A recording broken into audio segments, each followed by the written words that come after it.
Joel is most recently known for his television and modeling work. In February, he debuted on VH1's newest hit reality series, Let's Talk About Pep, as the love interest of celebrity broadcast journalist Jackie Reed. The show, which stars Sandy Pepper Denty of Salt and Pepper fame, holds a weekly audience of 2 million viewers and is currently one of VH1's most popular programs. Ladies and gentlemen, please warm me and welcome in Mr. Joel Randell.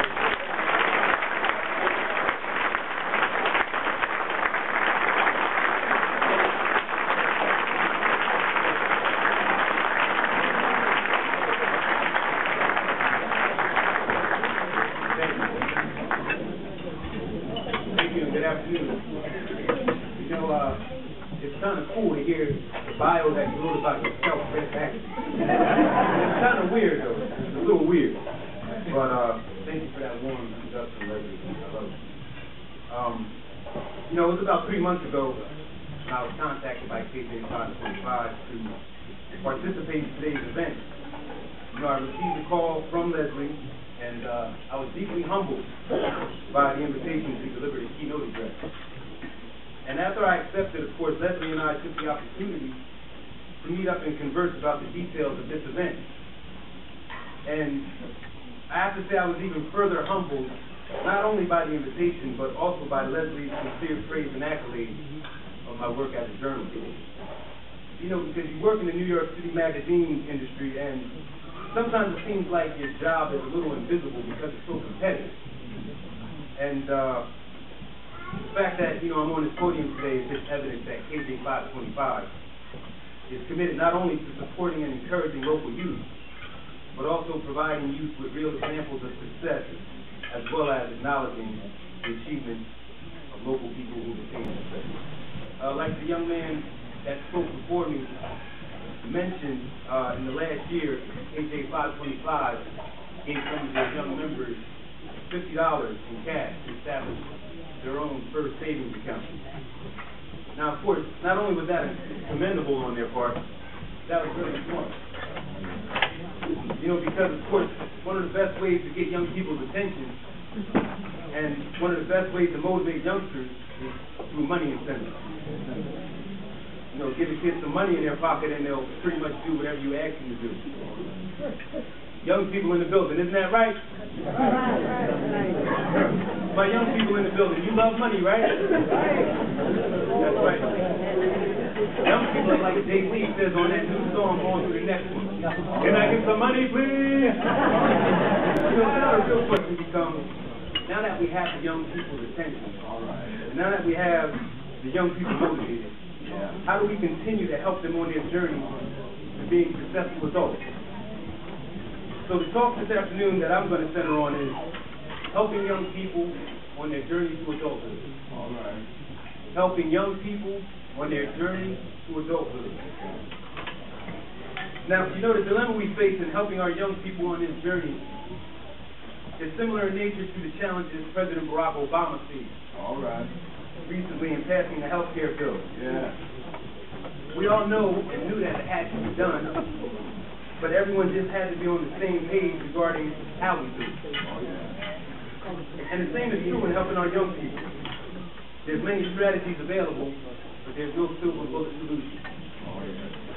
And the generation gap today between our community leaders and our young people present a whole new set of challenges. Yesterday, parents could simply take their children down the block and play with other kids and keep an eye on them. Today, our kids are playing Xbox games online with kids in other countries around the world. And with the advent of the internet and vehicles like Google, our young people have instant access to all types of alternative information. So with all the new media out there demanding our young people's attention, it becomes even more critical for parents and organizations like KJ 525 to adopt these strategies that counteract all of the alternative information. And to make an impact on our young people in a world that's full of negative influences, we have to adopt an understanding of how to be proactive rather than reactive. Now, the very definition of proactive is to control a situation by causing something to happen rather than waiting for something to happen. But the real challenge is just taking the initiative is not enough. Instead, we as leaders must organize and recognize the ongoing commitment we have to the young people we pledge our responsibility. On a continuing basis, we have to be sure that we teach them how to avoid the various pitfalls on their way to adulthood. Peer pressure among our young people is a big part of their teen lives, so we want to always make sure we know who their friends are so that the pressure, if there is ever any pressure, is always positive. And most important, we have to be sure that our young people in Long Branch understand the importance of their education. Oh, yeah. Now, the kids here in this room today are soon going to receive their high school diploma and go off to college. And we want to encourage them to go as far as they can. Because with all the advanced degrees people are getting today, Oh, yeah.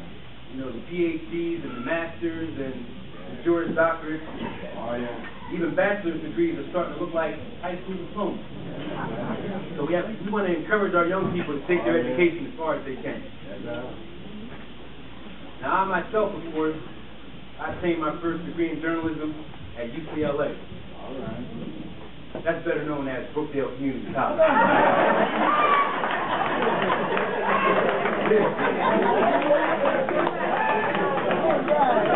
No, it's true. You see, back then, it was called UCLA as a joke. That stood for the university closest to the link off there.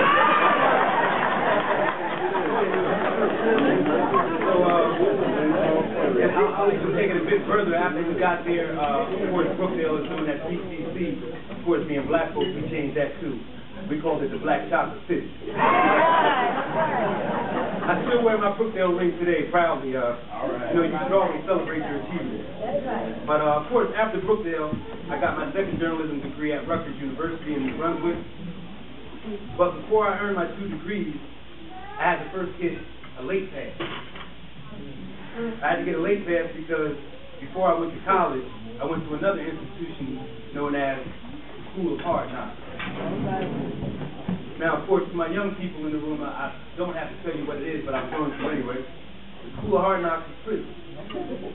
County jail, lockup, the clinker, the bing, the belly of the beast. You get the picture. But, you know, young people, I got to tell you, trust me, you don't want to go to the School of Hard Knocks. All right. Stay in the school you're at now. That's right. Be cool. Yeah. Don't be no fool. But when I was growing up in Long Branch, it was a different place. It was a much different place. You know, there were a lot more pitfalls that were right out in the open that could easily knock you off your course. For example, on the way home from school, right in the 2-block radius, you walk past long-gone classic institutions.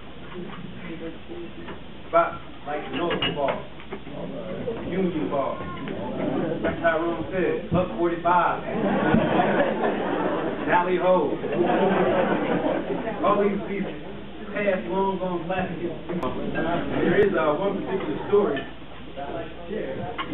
As I look over at Mr. Hamlin. I'll never forget this story. You know, it was back when Mr. Hamlin was a juvenile police officer in Long Branch. And I was sitting in my 7th grade math class one day, and the secretary from the main office called into the class over the classroom loudspeaker. Mrs. Kelly, is Joel Randell in class? I said, uh-oh. Will you send him to the main office, please? So I'm walking down the hall to the office. I'm thinking, I didn't do nothing to say this. So I get to the office, and lo and behold, Mr. Hamlin was there, standing next to Mr. Farina. Of course, Mr. Farina at that time was the principal of the middle school. Mr. Hamlin was funny. He looked at Mr. Farina and said, "I'll take it from here, Joe." And so it was. It just so happened that Mr. Hamlin was there to take me to court because I had missed court for some trouble we had gotten into on the boardwalk the previous summer. And Mr. Hamlin grabbed me under my arm and he said, Yeah, Joey, the courts don't play. Now, of course, in retrospect, 25 years later, I could stand here and laugh about it. But believe me, it wasn't funny back then. I was crying back then. I was 13 years old. I never forget that. And, but my point is, even though Mr. Hamlin had to do his job one day, he would always give me advice and encouragement. And he wouldn't just lock me up and take me to court. It'd be a long ride to Freehold. He would always have some encouraging, sincere words to tell me. And that's what young people really need. They need us as adults and leaders to continue to encourage them when they stray off course. As I mentioned, my father wasn't really around, but I did have an extended family at home and in the community who sowed positive seeds of encouragement and values for me to grow with. Now, the seeds took a long time to grow.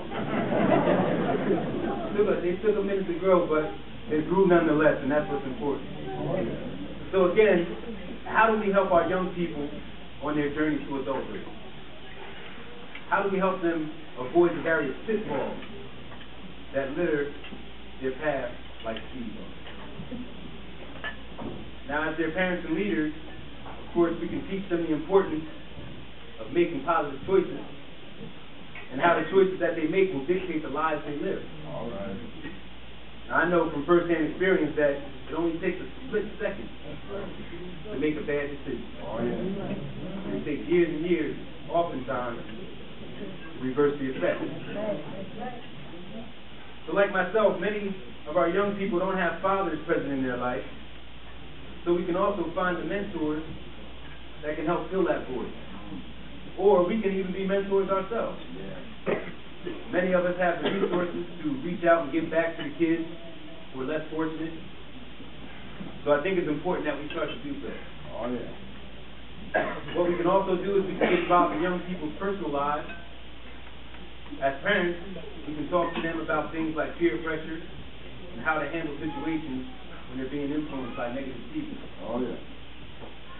We can talk to the kids about the right types of friends that they want to have so that they're not taking down the wrong path, like I was. We can also pay closer attention to the music that they listen to, even though I am a hip-hop fan. And we can also pay attention to things like the movies that they're watching. The various media that young people are exposed to today. Because young people can easily misinterpret the messages that are being brought forth by the various media. So parents have to, in a sense, kind of deprogram those messages and reinterpret them for the kids so that they're not so psychologically harmful. But most importantly, I think we can support and get involved with organizations that are geared toward assisting young people on their road to becoming productive citizens. Of course, KJ 525 is a great start. What Mr. Hamlin is doing is a very viable program that he's running. Now, several Right and Long Branch, several organizations are Right and Long Branch, and they're doing big things with and for the kids. I'd like to make an honorable mention, if I could, of One USA, headed by Tyrone Hamlin, another organization that's geared for the youth. It's an organization that teaches local kids the value of public service and giving back to the community. Most notably, One USA recently recruited a number of local young people in the last year to volunteer to clean up the beaches in Long Branch on a weekly basis. Now that's something. When you can get the kids motivated enough to volunteer to clean up the beachfront, that's a good organization. And it's good for the kids too. Because One USA, it's another viable youth organization, and that it not only helps young people to be better, but it also teaches kids the value of helping their community. And that's important. So in closing, as I leave the podium, I challenge all of you in this room that when you return home to your neighborhoods and your communities, you make a sincere effort to continue to help our young people on their journey to adulthood. Thank you.